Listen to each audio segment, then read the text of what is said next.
اهلا وسهلا بيكم يا حلوين، يا رب تكونوا بألف خير. النهارده هنعمل مع بعض اسهل طريقة كسكسي. حلوة جدا وسهلة ومش مكلفة ومش بتاخد معانا مجهود. تعالوا نشوف الاول هنعمل ايه. هنا معانا حلة، انا هحط عليها نص ليمونة علشان ما تسودش مننا الحلة الألمونيا. بعد كده هحط مصفى. كمان لو عندك الحلة بتاعة الكسكسي يبقى حلوة. احنا بنعملها بطريقة سهلة اللي اي حد يقدر يعملها. تعال نشوف مع بعض هنعمل ايه تاني. هنا معايا كيلو دقيق، معايا السر كله، معايا معلقة صغيرة من البيكنج باودر، مش كبيرة كمان، معلقة صغيرة ممسوحة مش مليانة، وهنا رشة ملح بس كده مش اكتر من كده. هقلب الدقيق مع البيكنج باودر مع رشة الملح بس، مش بياخد سكر ولا اي حاجة تاني، هو بس كده.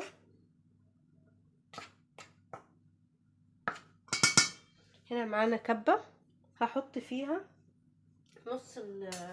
نص الدقيق، يعني ده كيلو دقيق هحط نصه في الكبة دي، وهحط المية هنزل عليها. هنشوف مع بعض هنعمل ايه. انا هنا معايا الكبة هنزل عليها بنص الدقيق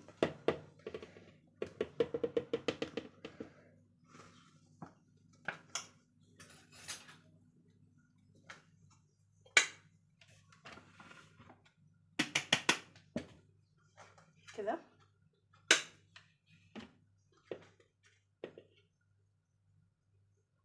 مش هحط الكمية كلها علشان الكبة ما تبقاش تاخد راحتها في الضرب بتاع الكسكسي. انا حطيت نص دقيق، يعني حوالي نص كيلو دقيق، وهنزل كده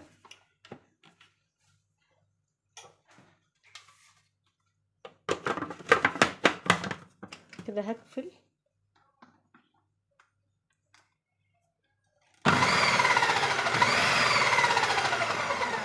انا بدي بس كده مزق ان انا بخلط كل الدقيق مع البيكنج باودر مع الملح.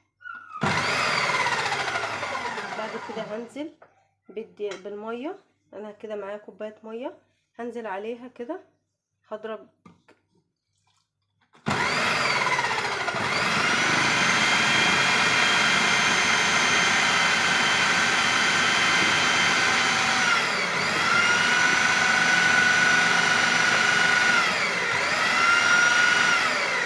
انا بضرب وبط، يعني مش ضرب مستمر، انا بضرب شويه وبط.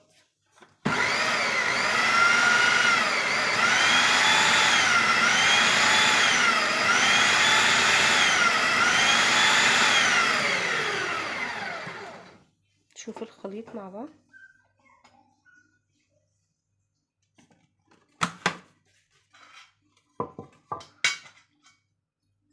وانزل كل الدقيق اللي حوالين الكبه علشان ما يبقاش فيها دقيق. انا عايزه كله يبقى زي كده، عامل زي الرمله المنديه كده، عشان تعمل معانا حبيبات، مش ميه ان انا اكب كل الميه مره واحده. انا بنزل حبه حبه شويه كده علشان يطلع معانا كله واخد من كل الميه، واخد الدقيق كله شارب من الميه، بس مش عجين. انا عايزاه زي الكويرات الصغيره كده.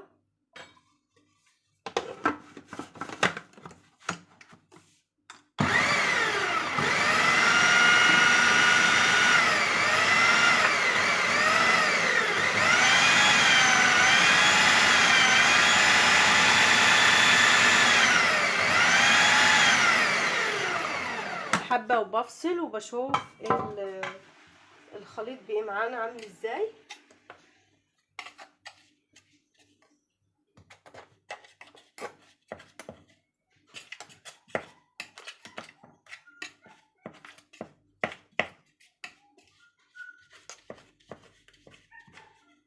انا بقلب كل الدقيق اللي تحت في الكبه من تحت، علشان لازم ما يبقاش فيها ان انت بتحطي دقيق بس. احنا عايزين اللي قلنا زي ما احنا قلنا كده، الكسكسي عايزينه كله يبقى واخد كل الخليط من بعضيه. الميه واخد من الميه بتاعت اللي احنا حاطينها كلها كده.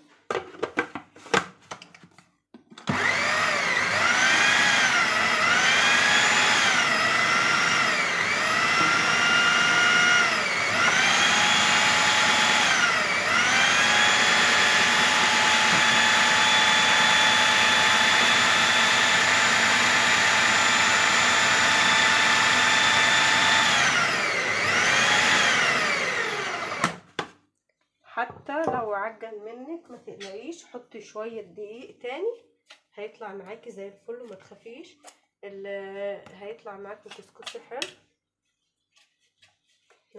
حوالي خد الكيلو هياخد معانا حوالي كوبايتين ميه او اقل كمان.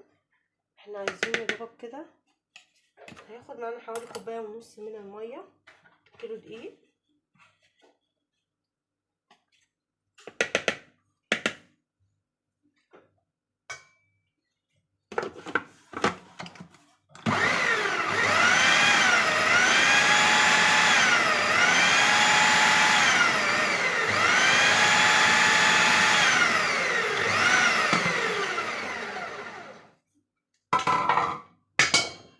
شايفين الحبات عامله ازاي؟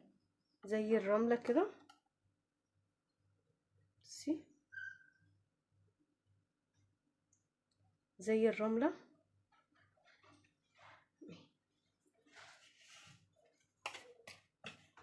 كده. تمام كده معانا الكسكسي تمام جدا. هي بتبقى حبيبات رفيعه.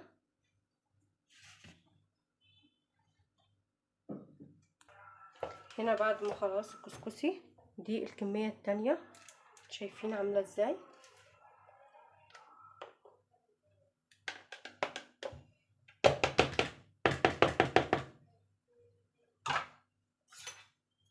شايفين الحبه بوحدتها كلها جميله جدا اهي.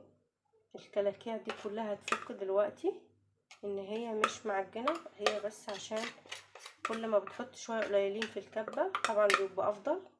كمان كل ما الكبه لو كبيره، كل ما بتحطي حبه حبه في الكب افضل من ان انت تحطي نص بنص. يعني كل ما بتحطي شويه صغيرين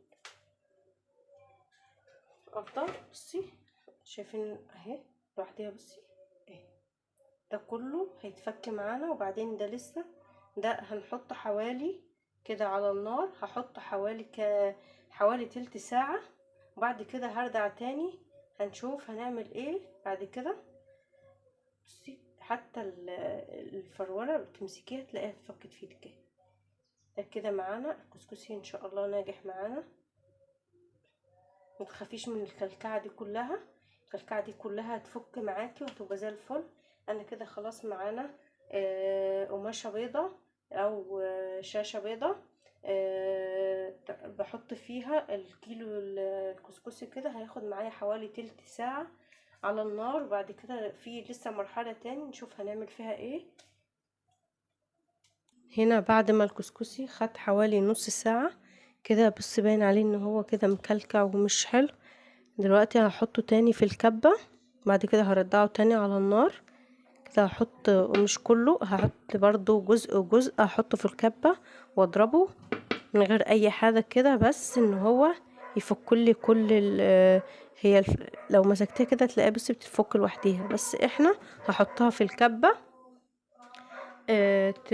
تفكهم، وهردحها كده على النار تاني. شوف مع بعض بعد ما خلاص ضربت. هنا بعد ما خلاص نزلته بعد نص ساعة، هنا شايفين عاملين ازاي. انا هضربه في الكبة حتى لو مكلكع معاكي هنا، بس ما تقلقيش مش هو في الكبة هتفكه. هنزل بس بحوالي كل ضربة كده هحط حوالي معلقة مية كده او معلقتين من المية، هي وبتتضرب كده في الكبة. هنزل عليه كده، هردها تاني في الكبة، وبعد كده هحط ايه، هنزل عليها بمعلقتين من المية. هنا خلاص كده هضرب في الكبة وهنزل عليهم بمعلقتين من الميه.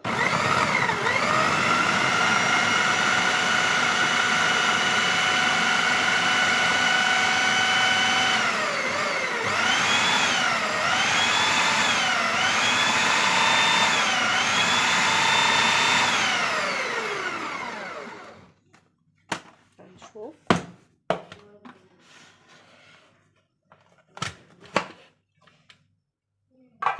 شايفين اللي كان مكتل وعامل ازاي بقى حلو ازاي.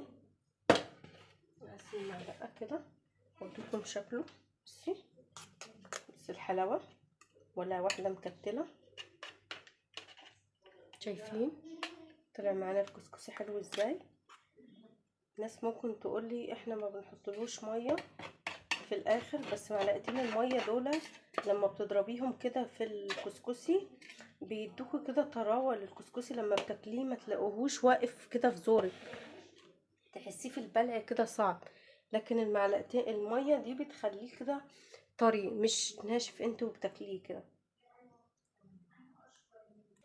هنا شايفين شكل الكسكسي كله عامل ازاي، الواحده بوحدتها مفيش تكتلات. شايفين حلو ازاي. شايفين شكله حلو جدا، شكله اللي في الكب اهو جميل جدا. اتمنى تجربوه. انا هحطه تاني على النار حوالي يعني ربع ساعة تاني وهطفي عليه، الفه واحطه تاني كده في زي ما احنا قلنا على النار. شايفين شكله حلو قوي ازاي. هحطه على النار تاني، شوف هنعمل ايه بعد كده. وده شكل الكسكسي في النهائي. ده حطيت له هنا بسيته بسمن، ما ينفعش ابسه كله لو انا مش هيتاكل كله، ما ينفعش احط له سمن كله. على قد ما انا هاكل هحط له سمن. شايفين شكله عامل ازاي، زي ولا واحده مكتله. حلو قوي وشكله حلو قوي وريحته حلوه.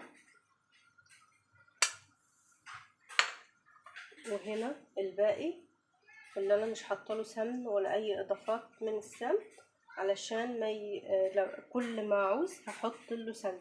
لو انت عايزه تخزنيه سيبيه يبرد خالص وتحطيه في الفريزر في اكياس وحطيه في الفريزر. ما ينفعش احط له سمن واشيله بالسمن اللي هو فيه واحطه في الفريزر. لو هشيله زي ما هو كده من غير اي سمن او اضافات تانية، هو بس كده. ولما اعوز ان انا اطلعه احط له اللي انا عايزاه. لكن ما ينفعش ان انا احط له وهو هيتخزن احط له سمن كده، ده غلط مش صح طبعا. وفي ناس برضو هتقولي البيكنج باودر براحتك، مش عايزه تحط بيكنج باودر برضو مش هيأثر معاكي في حاجه.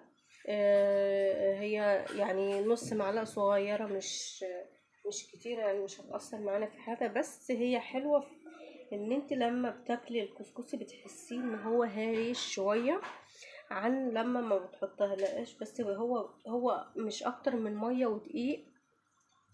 الكسكسي عبارة عن مية ودقيق ورشة ملح بسيطة وخلاص على كده. هي الإضافة بس البيكنج باودر، عايزة تحطيها حطيها، مش عايزة ان انت تحطيها براحتك. سهل جدا وبسيط ومش مكلف وحلو قوي، والأولاد بتحبه واحنا كمان الكبار بنحبه. فبتمنى يا رب تجربوه ويعجبكم، والكيلو هيطلع معاكم كمية حلوة مش قليلة. انت لو جبت طبق صغير من بره ب20 جنيه ما فيهوش حاجه، فاحنا عملناه كله يعني مكلفنا ايه، هو الكيلو دقيق مش اكتر من كده بس. فسهل وبسيط.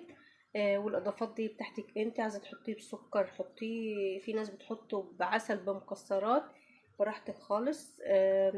بتمنى يا رب يكون الفيديو عجبكم، ولو عجبكم الفيديو بتمنى يا رب كل يشوف الفيديو ويشترك في القناه ويفعل زر الجرس عشان يوصلكم كل جديد، عشان استمر معاكم. بتمنى يا رب دعمكم كده باشتراك ولايك. شكرا ليكم على متابعتكم. يا رب اتمنى تكونوا ان انتوا استفدتوا حتى لو بجزء بسيط.